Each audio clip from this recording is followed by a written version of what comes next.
কিছু দুপুরে রান্না করেছি। আর লেবুর এত রস, লেবু কাটতে গিয়ে লেবুর রস হয়ে গেছে, লেবুর এত রস। আর লেবুর গন্ধটাও সুন্দর। আজকে করেছি অনেকদিন পর আলু ভাজা, অনেকদিন বলতে একদিন দুদিন পর আলু ভাজা করেছি, কারণ বেগুন ভাজাটা বেশি খাওয়া হচ্ছে এখন। তোমাদের দাদাভাই বেগুন ভাজা আর আটার রুটি খেতে শিখে গেছে।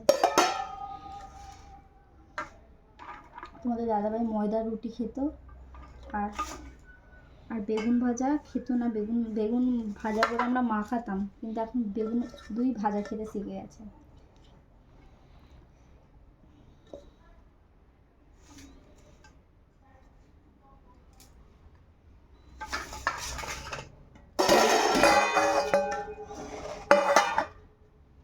ভাতটা বেড়ে নিই তারপরে বলছি। একটাই তরকারি করেছি আর ভাজা করেছি।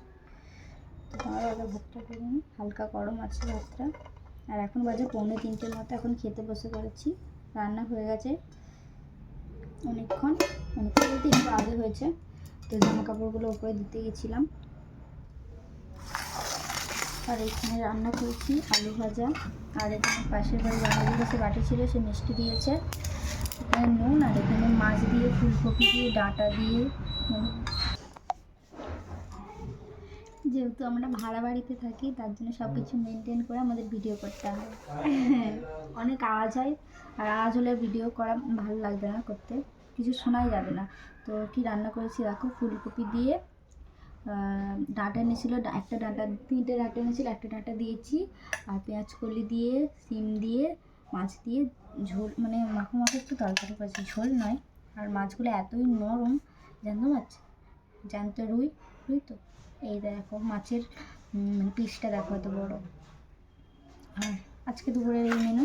আজকে দুপুরে আর কিছু করিনি রান্না। তো চলো খাওয়া দাওয়া করে নিই। অনেক কিছু মেনটেন করে থাকতে হয়, ভিডিও করতে গেলে একটু কষ্ট সহ্য করতে হয়।